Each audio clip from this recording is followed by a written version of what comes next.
কুরআনুল কারীমে বলেন আকিমুস সালাতা ওয়া আতুজ যাকাতা ওয়ারকাউ মা'আর রাকিঈন।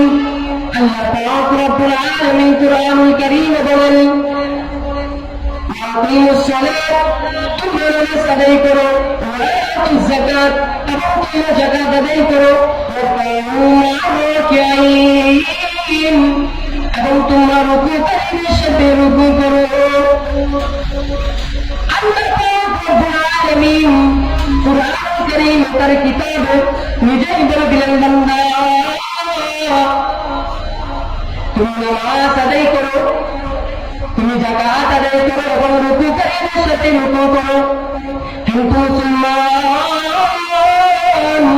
আমি তুমি এমন নাফরমান, আমি তুমি এমন কুলাঙ্গার যেটা কারণে মালিক আমাকে তোমাকে নিজের কুরআনুল কারীমে নিজেই বলে দিলেন বান্দা তুমি নামাজ আদায় করো, কিন্তু আমি তুমি নামাজ আদায় করতে পারি না। একদিন চলে যাই, দুদিন চলে যাই, 3 দিনে চলে যাই, দিন গিয়ে সপ্তাহ যায়, সপ্তাহ গিয়ে মাস যায়, মাস গিয়ে বছর যায়, কিন্তু আমার তোমার কপালে একটা সিজদা জুটে না। এমন নাফরমান আমি।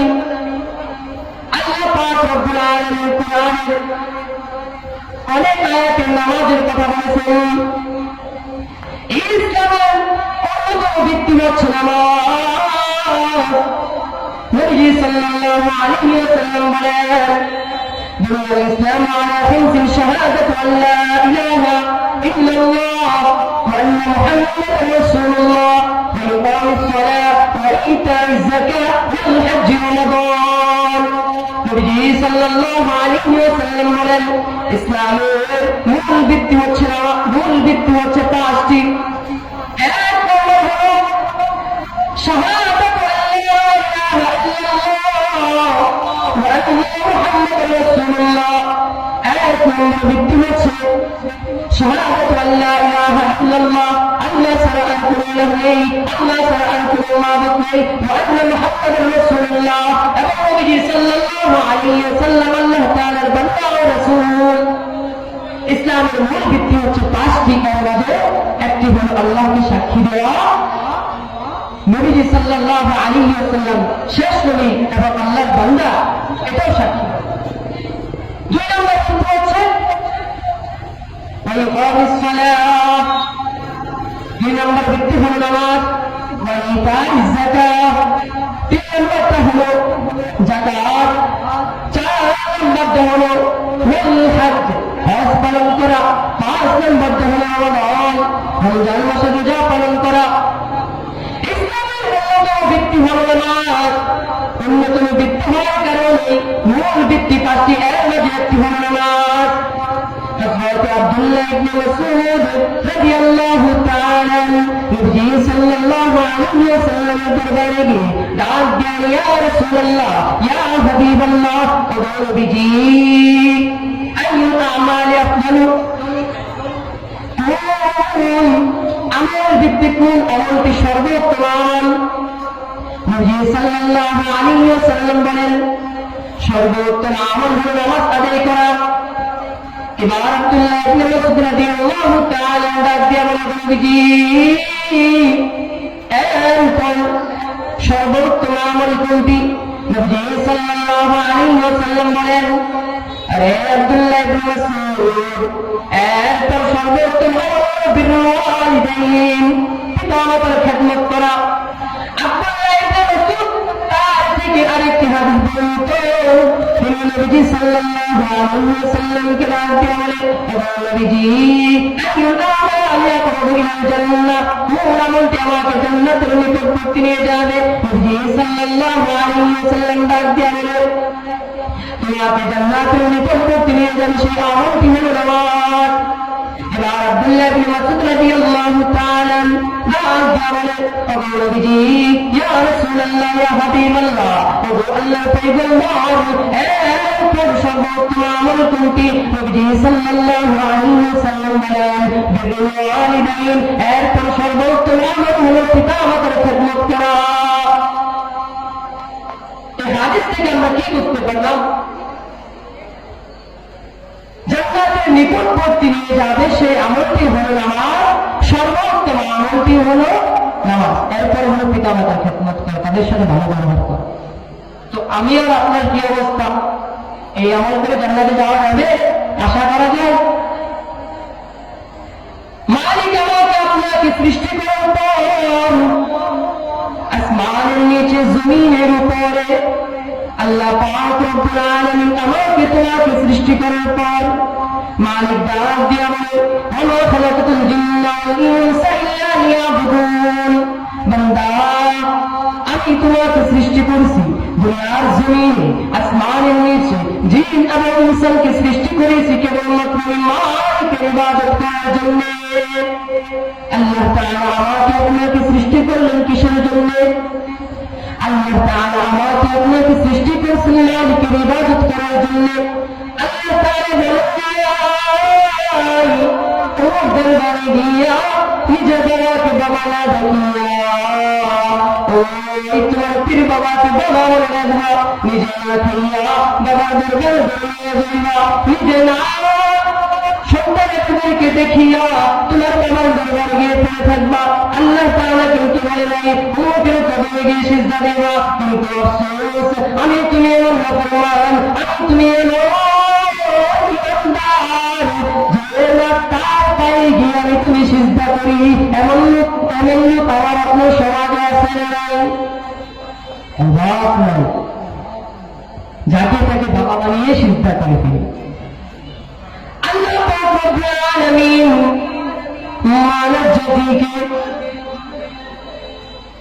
একমাত্র একজন মানুষকে সিজদা করার হুকুম দিয়েছিলেন, সেটা হলো আমার আপনার আদি পিতা হযরত আদম আলাইহিস সালাতু ওয়াস সালাম।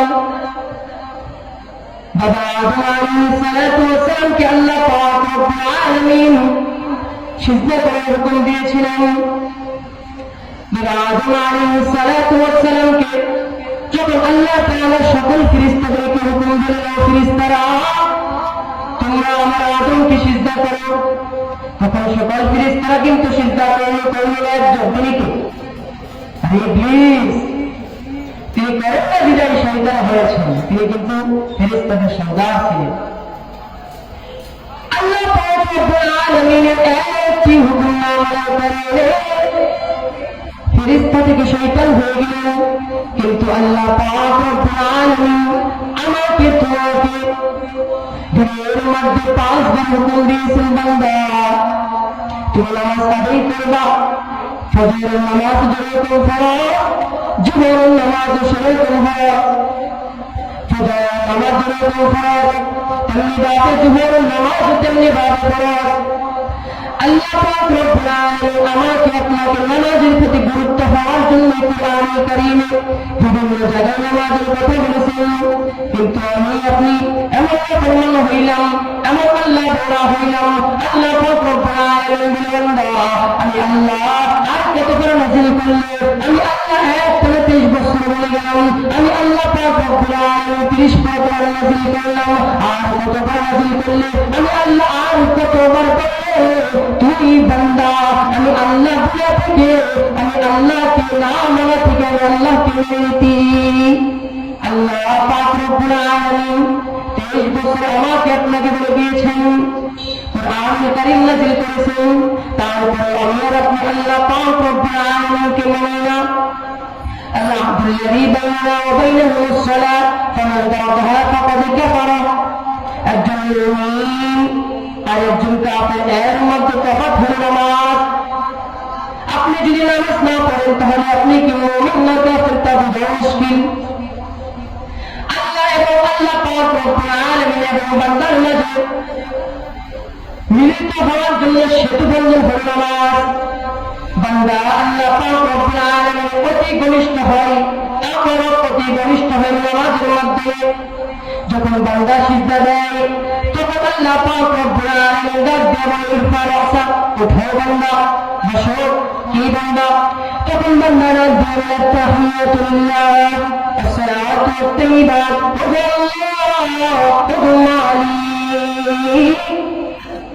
আমি আপনার প্রশংসা করলাম। আল্লাহ পাক রব্বুল আলামিন বলে বান্দা আমি এত খুশি হইলাম তুমি আমার প্রশংসা করলা। এবার বান্দা বলে আল্লাহুম্মা সাল্লি আলা মুহাম্মাদ ওয়া আলা আলি মুহাম্মাদ। আল্লাহ পাক রব্বুল আলামিন বলে বান্দা আমি এত খুশি হইলাম তুমি আমার প্রশংসা করলা, আমার বন্ধুর উপরে দরুদ পড়লা। আর কিছু বলবো আমি। এবার বান্দা দিয়া বলে আল্লাহুম্মা ইন্নী যালামতু নাফসি যুলমান কাসীরা ولا يغفر الذنوب إلا أنت فاغفر لي مغفرة من عندك। আল্লাহ পাক রব্বুল আলামিনের কাছে বান্দা বলে ও আল্লাহ আমি আমার নিজের প্রতি আমার নফসের প্রতি অনেক জুলুম করেছি, আপনি ছাড়া কোনো ইলাহ নেই, আপনি ছাড়া কোনো ক্ষমা করার মালিক নেই। ও আল্লাহ আপনি আমাকে ক্ষমা করে দেন। যখন বান্দা নামাজের বৈঠকে বসে বসে তখন আল্লাহ পাক রব্বুল আলামিন ডাক দিয়ে বলে ওরে বান্দা তুমি আমার প্রশংসা করলে, আমার নবীর উপরে দরুদ পড়লা, আর এবারে তুমি বিনয়ী হয়ে আমি আল্লাহর কাছে ক্ষমা চাইলা। আমি আল্লাহ তোমাকে ক্ষমা না করে কিভাবে পারি? আল্লাহ পাক রব্বুল আলামিন তখন আমাকে আপনাকে ক্ষমা করবেন। এজন্য আল্লাহ পাক রব্বুল আলামিন ঘনিষ্ঠ হতে হবে নামাজের মাধ্যমে। আল্লাহ পাক রব্বুল আলামিনের কাছে যাইতে পারবো নামাজের মাধ্যমে। আল্লাহ পাক রব্বুল আলামিন আমাকে আপনাকে 5 ওয়াক্ত নামাজ পড়ার মতো তৌফিক দান করুন।